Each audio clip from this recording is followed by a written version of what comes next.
Hey there, I'm Kat and this is Brews and Reviews.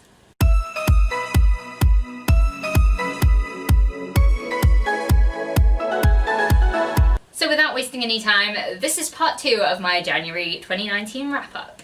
The first book that I read was For Tome Infinity and Beyond, and that was Station 11 by Emily St. John Mandel.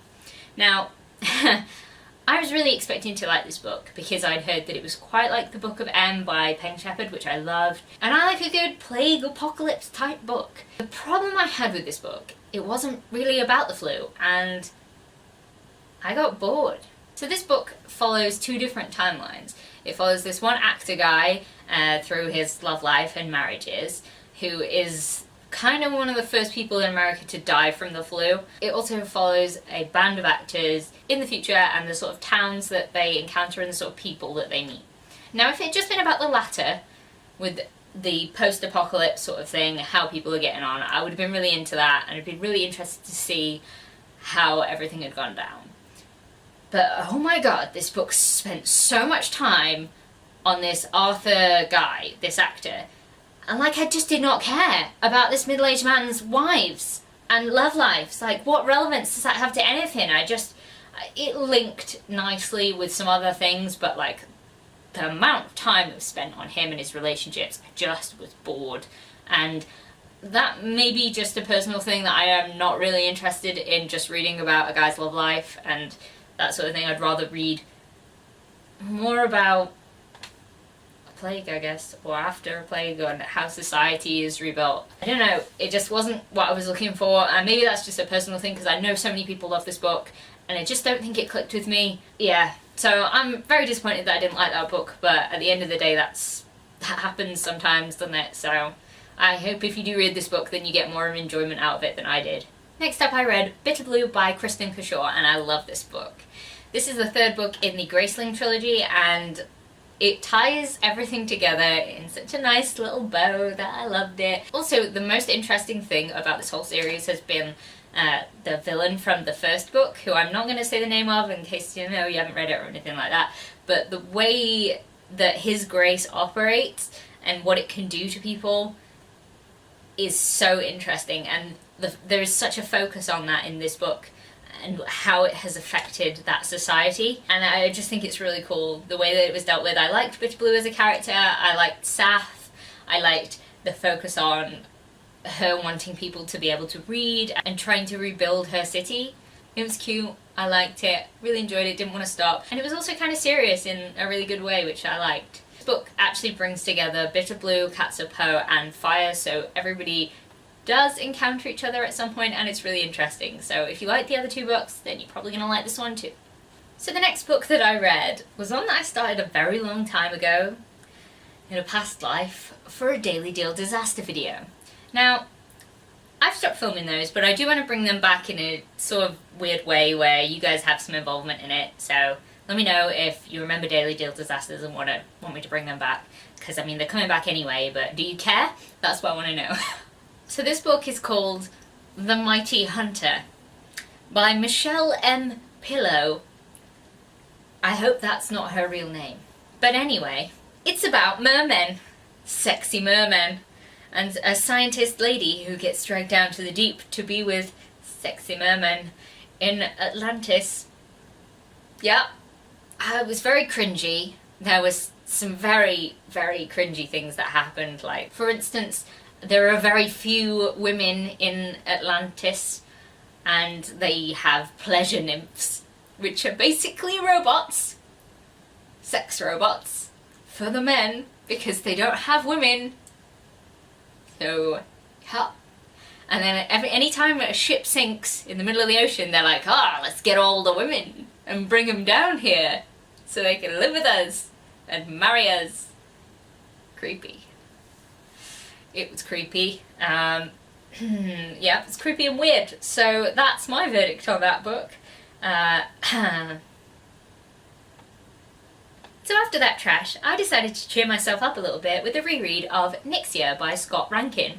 And I managed to get through this book so quickly, just as I did the first time I read it. It's so interesting, it's diverse. This book is about a group of kids that get sent on a space mission to a newly discovered alien planet. Why kids, you're asking? Well, the alien life forms on that planet revere kids and hate adults, so they just kill all the adults and like children. Children are the only people who can actually go to the planet. Now, why do they need to go to the planet? There's this substance called Nixia, which is on the planet, and it basically, you can control it with your mind, and it can be anything that you want. It can heal people as long as they haven't been, the wound hasn't been inflicted by Nixia, and it's really interesting. Now this book is basically half of it like a training and competition style book, which is another thing that I've realised that I really like, so competition based books. And it's a point scoring system, and I just really liked it. I really like the main character, I like all the side characters, it's incredibly diverse as most of the characters in here are from different nationalities and cultures, and it's really interesting to see how that sort of works out. So I always recommend this book, and if you haven't checked it out, then you really should. After that, we have the book that took me the longest time to read in the month, and that's Electric Dreams by Philip K. Dick. This is a series of short stories, and I didn't like them. There were a couple I liked, but I think the problem was you can always see where it's going. They're all sci-fi things, and a lot of them are centered on, is this human? Is this not human? I don't know. I just was bored. A lot of them are just Some of them were interesting though. I don't know if they're just not for me. There weren't any characters that I found that I was invested in, and like, I honestly found a much better sci-fi short story collection was Burning Chrome by Ray Bradbury. I was just much more interested in the development and the plot lines. I was just a bit bored by this and I didn't appreciate it. So after that I picked up another book that I've read before, and that was White Wolf by David Gemmell. You all know I love David Gemmell. This is another Draenei book. Of course I was going to read it. This features Just the Legend, I think maybe 10 or so years before what happens in Legend. So he's like 50 something. And it also features another main character called Skilganon, and he's a guy that fights with 2 swords, and he's basically awesome. I mean, apart from that time he committed genocide. Yeah. So this is another Druss sort of adventure. There's a lot of different places that people go. It features some other characters that I didn't know, that I'd completely forgotten were back in this book. And I just really enjoyed it. I don't want to ruin anything about who's in there if you do read David Gemmell, which I don't know how many people out there actually do, but I talk about him enough, so why haven't you? So Skilganon actually reforms and becomes a monk, and then after a while somebody finds out that he's the monk, and then this queen lady tries to kill him. So he ends up on a different adventure entirely, and it's really cool, and I really liked it. So if you're after a high fantasy thing, check out the Draenei Saga. This is probably not my favourite book in there, but I really like it still, and anytime Druss is in a book, I love it, so yeah. After that I picked up Carrie by Stephen King, because I wanted to read another Stephen King book, and I thought where better than to start from the very beginning before, you know, they get like a million pages long.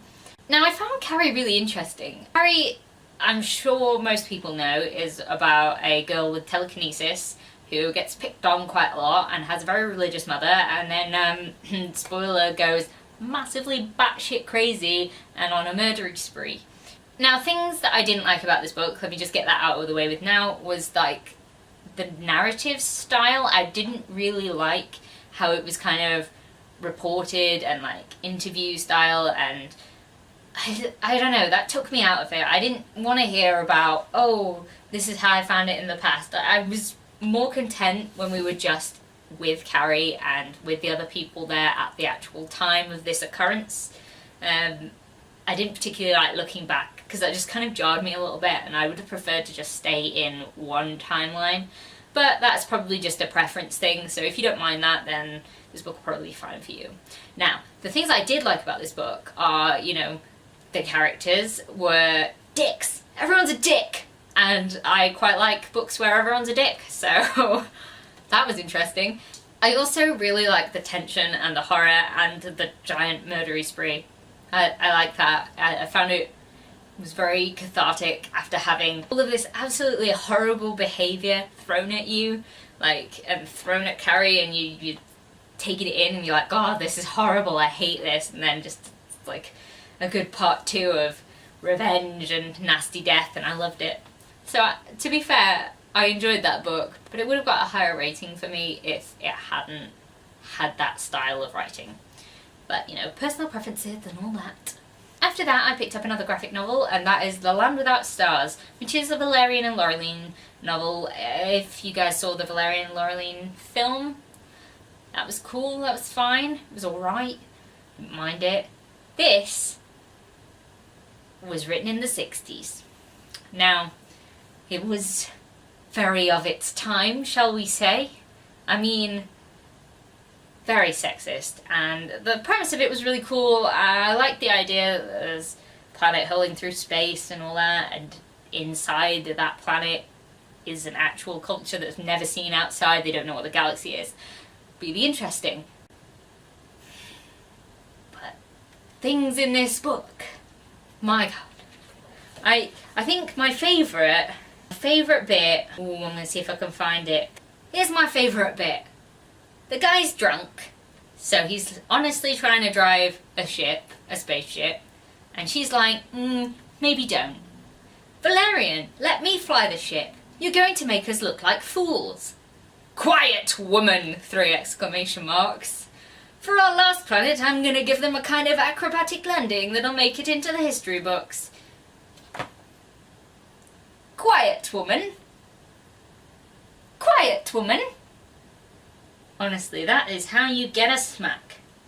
And it just sort of continues like that. I mean, this whole book is based on sort of a war of sexes and... I then picked up another reread, and that was The Atlantis Gene by A.G. Riddle. Now, I picked that one up because basically I wanted to read the next 2 books, because it's been over a year, so I couldn't really remember what happened.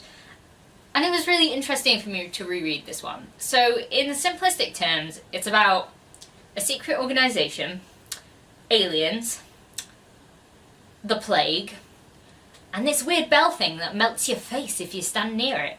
So, that's cool. Now, what I didn't remember about this book is that there is autism research happening, and there's like quite a bit of discussion about autism and curing it. And that kind of rubbed me the wrong way. I could see that he was trying to be slightly sympathetic, and it just didn't quite explain autism very well. And yeah, it sort of did that thing where when people talk about autism, they lump all of like the traits together, and they're like, yeah, everyone with autism, they have that. That's what they are, and that's not true. So I found that treatment a little bit distasteful, almost. I don't know if that's quite the right word, but it kind of rubbed me the wrong way. Another thing that I didn't really like about it was just how I will save the damsel in distress sort of thing it kind of got. And yeah, I didn't appreciate that. Now, there were things that I really liked about it. I liked the twist, I like how there's like a whole epistolary section of a thing that happened in the past that completely comes back to the future, and it makes total sense because aliens and time travel. And plagues. I like the plagues. I'm interested to see the next one and figure out what's going to happen with that. And the last thing that I read in January 2019 is Descender Volume 1. Now, thank you so much to Sam from Sarcasm and Sci-Fi, because this was her host pick for Tome Infinity and Beyond, and I'm so glad that I picked this one up. I saw Megan from Tome Infinity also talking about this book, and you both just made it sound great, and I was like, I need to pick up this graphic novel, I really need it, and I really enjoyed it. It didn't disappoint me at all. It was kind of cute, but also really serious, and I need to know what happens next, so I'm definitely going to have to pick up the next volume. This graphic novel is set in a future galaxy where really advanced robotics have been a thing, and then are now not a thing. They've been culled, and a lot of the robots have been destroyed because these massive robots turned up and destroyed half of civilization. And nobody quite knows why. So, yeah, they've been destroying a lot of the robots, and this little guy, Tim21, basically wakes up on a mining planet after 10 years of being asleep and has no idea what's going on, and a lot of people are after him. It's really interesting, and I really love the design of this graphic novel. It's kind of watercolour-esque in parts, and it was just beautiful. Absolutely beautiful. The story is really interesting. I really want to know quite what's going on with these giant robots and what they have to do with Tim21. Also, it left it on such a cliffhanger, and I need the next one because I need to read it. So, I'm going to be picking it up soon. Really loved this one though. If you're after a sci-fi graphic novel, you should definitely try this one, because it's really cute. Also, the little dog robot called Bandit and Driller the Killer are great side characters. I would like to see more of them, please. So if you read any of the books that I've talked about, please let me know what you thought of them. And if you've read any of the ones that I want to continue with, let me know if they're worth continuing. I mean, I'm really hoping they are, because I'll be really sad if they're not. Could you shut up, Facebook? If you like this video, please leave a like, comment, subscribe, and I'll see you in the next one. Bye!